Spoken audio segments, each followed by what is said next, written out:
أهلا بيكم في أيامنا الحلوة. تحياتي سارة نبيل. شخصيتنا النهاردة قالوا عليه الضاحك الباكي، الشخص اللي رسى نفسه بنفسه قبل ما يموت ب15 يوم، وقال مات نجيب اللي اشتكى منه طوب الأرض وطوب السماء، إذا كان للسما طوب. مات نجيب الذي لا يعجبه العجب ولا الصيام في رجب. مات الراجل الذي لا يعرف إلا الصراحة في زمن النفاق، ولا يعرف إلا البحبحة في زمن البخل والشح.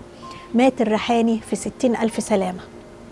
الاسم نجيب إلياس الريحاني، اتولد سنة 1889 في القاهرة في باب الشعرية، لأب عراقي الأصل مسيحي وأم مصرية، وكان له أخين، والريحاني كان الأخ الأوسط. أبوه كان ميسور الحال، فكان بيحرص على تعليم ولاده أحسن تعليم، فدخل الريحاني مدرسة الفرير الفرنسية، وكان أبوه جايب له مدرس خاص في البيت اسمه الشيخ بحر، كان بيعلمه اللغة العربية. وكان نجيب من صغره بيحب التمثيل، فأول ما راح مدرسة الفرير التحق بفريق التمثيل فيها، وكان بيحب الشعر العربي والفرنسي. وكان مدرسه الشيخ بحر معجب جدا بطريقة إلقائه للشعر وصوته الجهوري. لكن فجأة أبو الريحاني مات، والمصيبة بقى إنه وصى بكل ثروته لبنت أخته اليتيمة، على أساس إنها بنت مش هتقدر تعول نفسها، لكن ولاده رجالة هيعرفوا يتصرفوا.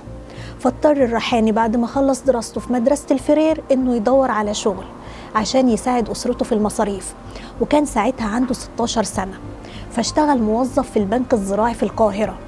قابل بقى من هناك الفنان عزيز عيد، كان زميله في الشغل. وسنة 1908 قرر عزيز إنه يستقيل من البنك ويكون فرقته الخاصة، وطبعا الريحاني هيكون عضو فيها، بس ما كانش عند الريحاني الشجاعة إنه يسيب شغل البنك، فقرر يمسك العصاية من النص، يشتغل في البنك والفرقة في نفس الوقت. ولكن كان بيغيب كتير جدا من البنك، فساعتها قرر البنك إنه يفصل الريحاني، وأصبح عاطل، ورجع يقعد على قهوة الفن اللي ملوش ملجأ غيرها. وهناك قابل أمين عطلة اللي عرض عليه يسافر مع اسكندرية عشان أخوه سليم عطلة عنده فرقة هناك ويقدر يشتغل فيها بمرتب 4 جنيه. فوافق الريحاني فورا وسافر، وهناك كانت الفرقة بتعرض مسرحية شارلمان الأكبر، وكان من المتعارف عليه زمان إنه صاحب الفرقة هو اللي بيعمل الدور الأول في المسرحية، وبالتالي الريحاني هياخد الدور الثاني اللي هو دور شارلمان نفسه. وأبدع جدا في الدور، لدرجة إن بعد ما المسرحية خلصت راح بعض الأدباء لسليم عطلة وشكروا جدا في الريحاني، وقالوا لسليم اوعى تفرط فيه. طبعا الريحاني كان مزقطط، والصبح بعت له سليم، فالريحاني قال في نفسه ده أكيد هيديني علاوة، فدخل عليه الريحاني وهو منشكح، وفوجئ إن سليم بيقول له إن الفرقة استغنت عنه. ورجع الريحاني بخيبة أمل كبيرة للقاهرة، وقعد كتير يدور على شغل لحد سنة 1910 لقى وظيفة في مصنع السكر بنجا حمادي، فسافر وبدأ يشتغل ويجتهد ويثبت نفسه، ونسي التمثيل. بس حصل حادثة مش ظريفة، وشوف على الرغم انها حادثة مش مشرفة ما خجلش الريحاني انه يكتبها في مذكراته، اللي هي ايه بقى؟ كان البشكاتب بتاع المصنع راجل كبير في السن، وكان متجوز بنت صغيرة جميلة، حصل بينها وبين الريحاني استلطاف واعجاب. وفي يوم كان البشكاتب عنده مأمورية في القاهرة فسافر، ساعتها اتفق نجيب مع مرات البشكاتب انه هيجي لها بالليل، بس ما تقفلش الباب الخارجي عشان يقدر يدخل لها منه، وفعلا عملت كده، وظهرت قدام الخدامة انها قفلت الباب، لكن للنحس الخدامة شيكت وراها على الابواب وقفلتها. جه نجيب يدخل حسب الاتفاق لقى الباب مقفول. طب هعمل ايه دلوقتي؟ هدا فكره انه ينط من المنور، بس ساعتها صحيت الخدامة وصوتت ولمت الناس، وكانت فضيحة، فاضطرت الشركة انها تفصله، ورجع القاهرة لملجأه، ايوه قهوة الفن، وما كانش لاقي مكان ينام فيه لانه امه طردته من البيت بسبب تمسكه بالتمثيل، فكان ياخد سهرته على القهوة، ولما تيجي تشطب يقوم ينام تحت كوبري قصر النيل. وفضل على الحال ده لحد ما في يوم جه ينام تحت الكوبري، فبيحسس بايده كده في الضلمة عشان يلاقي مكان ينام فيه، ايده خبطت في رجل بني ادم، فقال مين؟ قال له انا محمود صادق. ساعتها كان مشرد زي الريحاني برضه، وحطوا خيبتهم على بعض وقعدوا يواسوا نفسهم، وكل ليلة على ده الحال، لحد ما جه في يوم محمود صادق وقال للريحاني ان صاحب مكتبة المعارف عايز حد يترجم له رواية فرنسية، ايه رأيك تشتغل معايا ونقسم الفلوس بالنص؟ قال له ايدي على كتفك. وفعلا اشتغلوا مع بعض، وكان صاحب المكتبة له فندق فوق المكتبة، فقرروا يأجروا أوضة يقسموا أجرتها مع بعض، وفعلا عملوا كده. لكن للأسف ما كانش فيها غير سرير واحد كانوا بيبدلوا مع بعض فيه، كل واحد ينام يوم. وبعد كده اشتغل الريحاني معرب وممثل في فرقة الشيخ أحمد الشامي مقابل 4 جنيه. وكانت الفرقة جوالة ملهاش مكان ثابت، بتسافر في كل حتة في مصر. وفي الأثناء دي جاله جواب من شركة السكر بنجا حمادي على عنوان أهله في القاهرة، وأخدت أمه الجواب وبدأت تسأل وتتطقص عليه لحد ما عرفت إن الفرقة اللي بيشتغل فيها في طنطا، فسافرت هناك عشان تقنعه يسيب التمثيل ويشتغل في المصنع. بيقول الريحاني في مذكراته إن سبب رجوعه للشركة على رغم الفضيحة الكبيرة اللي خرج بيها إن البشكاتب كان عامل مشاكل كتيرة قوي مع الموظفين هناك ومش عارفين يتصرفوا معاه، فقعدوا يفكروا لحد ما هداهم تفكيرهم إنهم يرجعوا الريحاني.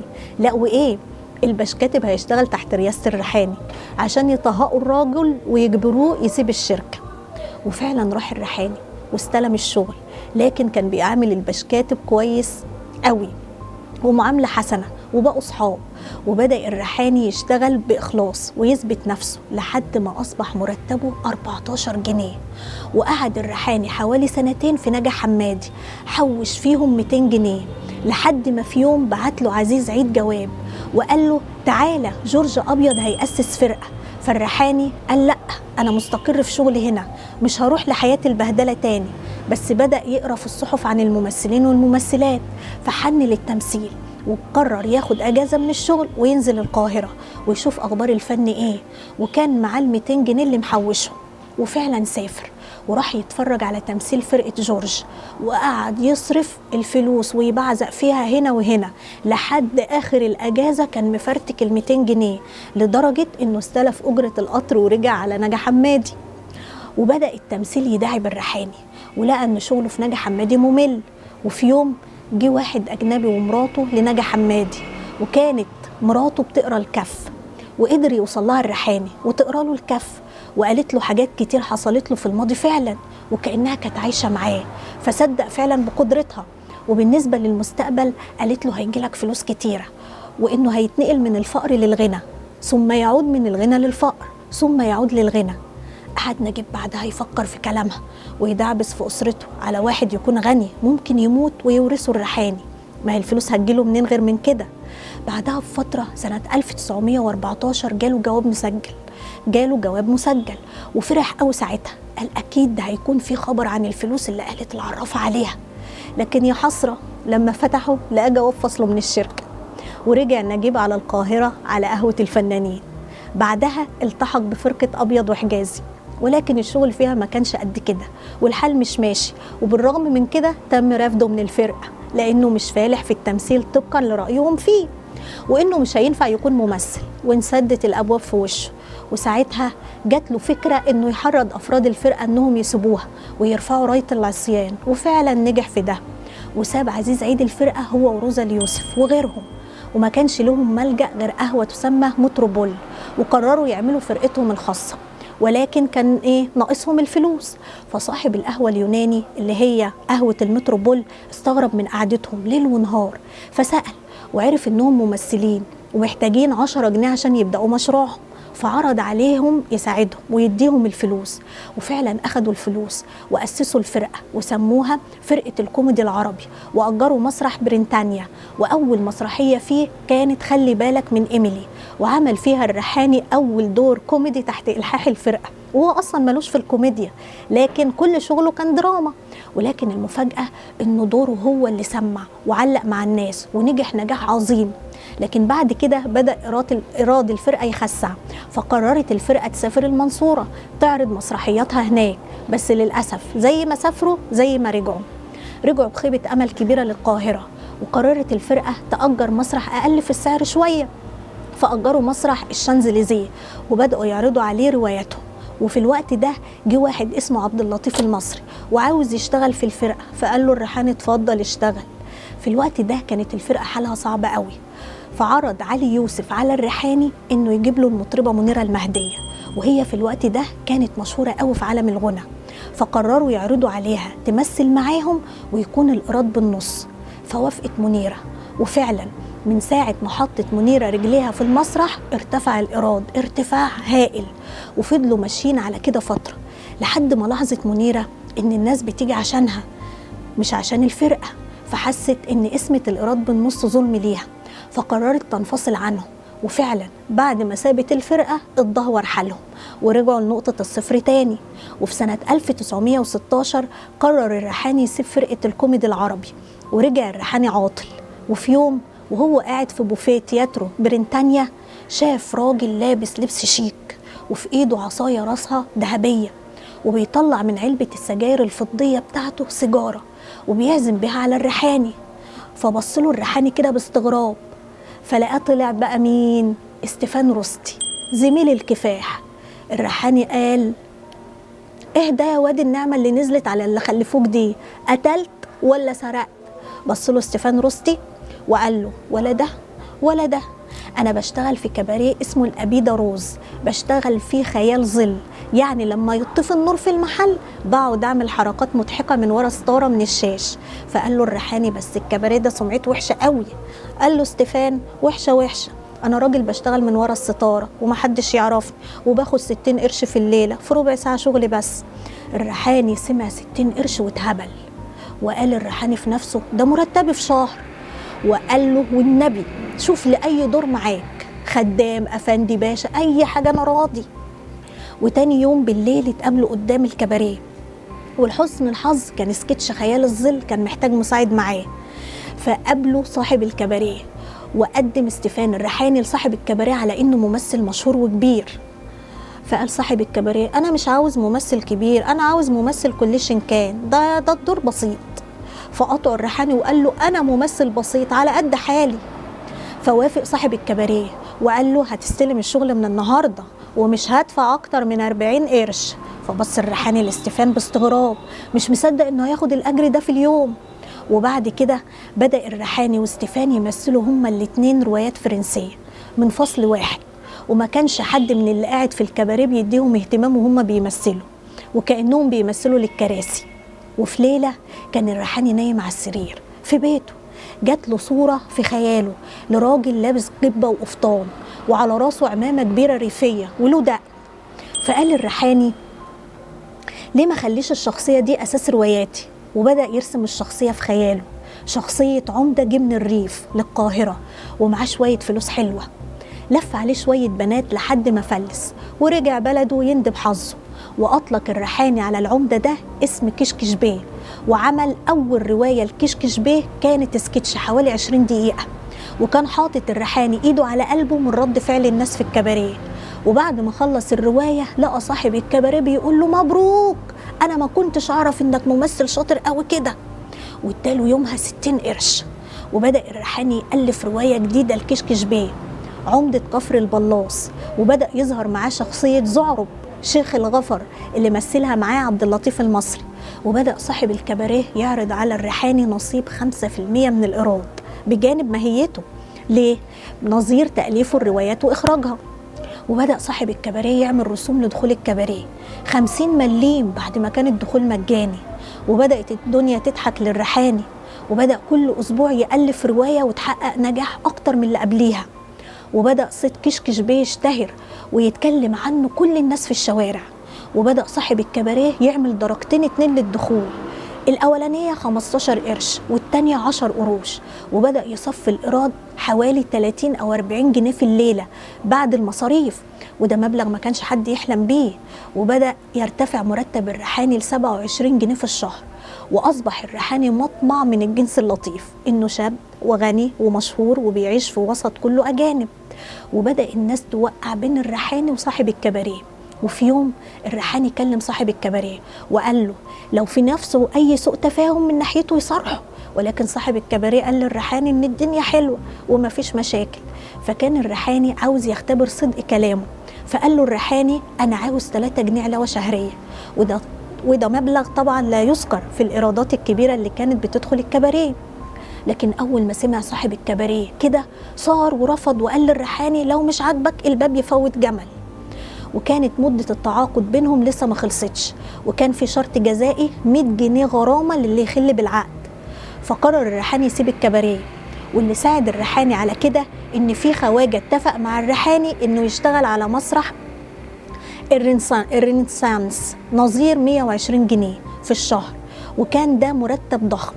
اما صاحب الكباريه عرف ساعتها الخسارة الكبيرة اللي خسرها لما استغنى عن الريحاني وسمع لكلام الحاقدين، وراح يرفع قضية على الريحاني في المحكمة عشان ما يستعملش اسم كشكش بيه، على اعتبار ان الشخصية دي بداية ظهورها الكباريه بتاعه، وان الريحاني يدفع له تعويض 1000 جنيه. ولكن المحكمة حكمت للريحاني، وبدأ الريحاني يعرض روايات كشكش بيه وحقق نجاح كبير كعهده. ولكن سنة 1917 انتهت مدة التعاقد بين الخواجة ومالك المسرح، وشاف الخواجة انه ما يجددش الايجار لان مالك المسرح كان بياخد ايجار كبير. فقرر الخواجة خطوة جريئة وشجعه على كده الريحاني ان هو يبني مسرح خاص بيه، وفعلا اشترى قطعة ارض وبدأ يبني المسرح اللي اخد وقت 4 شهور، وقعدت الفرقة فيهم من غير شغل ولا مرتب. لا، واللي زاد وغطى ان الخواجة فلوسه خلصت، واضطر الريحاني يساعده، فاصبح الريحاني على الحديدة. وكمان بعد ال4 شهور المسرح ما كانش له سقف، فاضطروا يغطوه بالقماش ويشتغلوا، وسموا المسرح الإكسبسيانة، ونجحوا نجاح باهر. وعرض الريحاني ساعتها على الخواجة يسيب له كل حاجة ويدير هو المسرح، نظير ان الريحاني يدي الخواجة 30% من الإيراد يوميا. وبدأ الريحاني يدير لأول مرة فرقة تمثيلية، وبدأ يدخل الروايات الاستعراضية، وبدأ ينجح نجاح منقطع النظير اجتماعيا وماليا، لدرجة انه في مرة لقى الشيخ بحر مدرسه القديم، فاكرينه، لقاه على باب المسرح جاي يبارك له على النجاح. وبيقول الريحاني ان مجيء الشيخ بحر لحد عنده احسن من كل الفلوس اللي كسبها في الوقت ده. وبدأ يتعرف نجيب الريحاني على بديع خير، وكان بديع خجول جدا ما بيعرفش يتعامل مع الناس، لكن الريحاني بدأ يتعامل معاه ويقربه منه ويكتب له أشعار وأغاني كشكش بيه، وسيد درويش يلحن الأغاني دي. وبيقول الريحاني في مذكراته إن في يوم كانت أمه راكبة المترو وسمعت الناس بتتكلم عن نجيب الريحاني وبتشكر في تمثيله، فراحت واقفة في وسط عربية المترو وقالت: عارفين الممثل ده يبقى مين؟ ده ابني، أيوة أنا أم نجيب الريحاني. وفي اليوم ده راحت للريحاني المسرح عشان تتفرج عليه وتشوف بعينيها نجاح ابنها في المهنة اللي دايما كانت بتكرهها، وطردت الريحاني من البيت عشانها. وده كان أسعد يوم في حياة الريحاني. وكان بيتردد على مسرح الريحاني سعد زغلول وأصحاب الطبقة الراقية. وكان للريحاني صديقة ألمانية كانت بتشتغل في فرقة فرنسية اسمها لوسي، كانت شريكة حياته وملازمة ليه في كل مكان. وكان في الوقت ده الفلوس نازلة على الريحاني زي الرز، ومن كتر الفلوس اللي كانت معاه كان بينسى فلوسه في الحمام، في هدومه، وما كانش بيحس ان في فلوس ضايعة منه من كترها. بس كانت لوسي بتلم من وراه كل الفلوس دي وتقول له: خلي بالك من فلوسك، ممكن تحتاج لها بعدين. وفعلا بعد كده بدأ يشتري بعض الماركات والأسهم والليرات، لكن للأسف أسعارها نزلت كلها، وده سبب له خسارة مالية كبيرة، بجانب ان صديقته لوسي سابته للأبد. فبدأت نفسيته تتعب، وظهر ده على المسرح وبدأ يهمل في شغله. ساعتها قرر الريحاني ياخد الفرقة في رحلة فنية للبنان، لكن للأسف لقى هناك أمين عطلة ناسخ كل روايات الريحاني وواخد شخصية كشكش بيه. ولما جه الريحاني يعرض رواياته افتكر الناس هناك انه هو اللي بيقلد كشكش بيه الحقيقي. وفي أولى حفلات الريحاني شاف واحدة بتبرق من لبسها قاعدة في المقصورة الأولى، فجات له في الاستراحة وعرفته بنفسها انها بديعة مصابني، وقالت له انها رقاصة ولها اسمها في لبنان وسوريا، وعرضت عليه تشتغل في الفرقة، وخصوصا انها حافظة معظم الألحان بتاعته لانها كانت بتشتغل فترة كبيرة مع أمين عطلة. وفعلا وافق الريحاني ونجحت بديعة مع فرقة الريحاني، وبعدين رجعت الفرقة مصر لكنها مش محققة النجاح اللي هو. وبعد ما رجع الريحاني مصر ماتت أمه، حتى أخوه الصغير اختفى وما كانش لاقيه، وده كله أثر في نفسية الريحاني جامد. بعد كده حاول الريحاني يدور على رواية جديدة يعملها، فعرف بالصدفة إن بديع خيري ألف رواية مع أخوه الصغير من فترة كبيرة، أخو الريحاني قبل ما يتم فقده، ودي كانت أول مرة بديع يألف رواية. فأخدها الريحاني وظبطها وسماها الليالي الملاح، وعمل بروفات عليها، وكانت بديعة مصابني معاه وكان بيشد عليها في البروفات، وكانت من قسوته كانت بتعيط وتشد في شعرها منه، لكن هو كان ماشي في أسلوبه لأنه كان عاوز يعمل منها نجم على المسرح. وعرفت ده وحسته لما عرضوا الرواية ولقت كل الناس مبهورة بيها، ورجعت الفرقة تنجح من تاني، وبدأ الريحاني وبديع يشكلوا ثنائي مع بعض، بديع يألف والريحاني يخرج. ولكن للأسف صاحب تياترو بريطانيا اللي كان الريحاني شغال عليه ساعتها اتفق مع مدير المسرح انهم يعيدوا بناء المسرح لانه قديم ومن الخشب، بس في المقابل انهم يخرجوا الريحاني من المسرح ويجيبوا فرق اجنبيه تشتغل فيه. كلمهم كتير الريحاني انه يشتغل، وبالعافيه وافقوا انه يعرض في وقت راحه الفرق الاجنبيه، وفعلا وافق الريحاني. لكن بعد فتره حصل خلاف بينهم وساب الريحاني المسرح. وفي سنة 1924 اتجوز بديعة مصابني، وقرروا يسافروا البرازيل، وسافر معاهم محمود التوني ومحمود صبري، وعرضوا هناك بعض الروايات ولقوا استحسان كبير من الناس، وبعدين رجعوا مصر. وزي ما عهدنا وكما عهدنا مع الريحاني، ساعة الدنيا تبقى ماشية معاه حلو في المسرح، وساعة الدنيا تتقلب عليه وتكتر الديون عليه. وفي الفترة دي انفصلت عنه بديعة في الشغل والحياة الزوجية. أما إزاي دخل الريحاني السينما؟ ده كان سنة 1933 لما بعت له الأستاذ إيميلي خوري اللي كان سكرتير تحرير جريدة الأهرام برقية من باريس فيها 50 جنيه، وقال له تعالى لي فورا، وده عشان يعمل الريحاني أول فيلم سينمائي ليه، وهو فيلم ياقوت. وبدأوا في إخراجه يوم الاثنين وخلصوا الفيلم كله يوم السبت، إزاي أنا معرفش. ورجع الريحاني على مصر ومعاه 50 جنيه تانية، وبعد كده عمل فيلم بسلامته عاوز يتجوز، وكان وقتها حظ الريحاني عالي قوي في المسرح. بعد كده عمل فيلمه العظيم سلامة في خير اللي أخرجه نيازي مصطفى سنة 1937. أنا شخصيا بعشق الفيلم ده. وفي سنة 1941 عمل فيلم عمر، وعمل بعد كده مجموعة أفلام ومنهم أحمر شفايف وأبو حلموس ولعبة الست. وكان آخرها سنة 1949 عمل فيلم غزل البنات مع ليلى مراد وأنور وجدي وسليم نجيب، وعمل فيه الريحاني شخصية أستاذ حمام مدرس اللغة العربية. وكان في مشهد في الفيلم بيبكي في الريحاني عشان هيسيب ليلى، وساعتها رفض يحط الجليسرين في عينيه عشان يبكي، وعمل المشهد وبكى فيه بكاء حقيقي لأنه افتكر أخوه الصغير اللي فقده ومعرفش يوصل لأي معلومة عنه. وفي الفترة دي أصيب الريحاني بمرض التيفود اللي ما كانش له علاج ساعتها، ولكن مصطفى باشا النحاس بعت يجيب له حقن العلاج من بره مصر. ويقال إن الريحاني ملحقش يكمل آخر مشاهده في فيلم غزل البنات، فاضطر أنور وجدي إنه يغير النهاية، ومات الريحاني سنة 1949 عن عمر 60 سنة في المستشفى اليوناني بالعباسية. رحم الله نجيب الريحاني.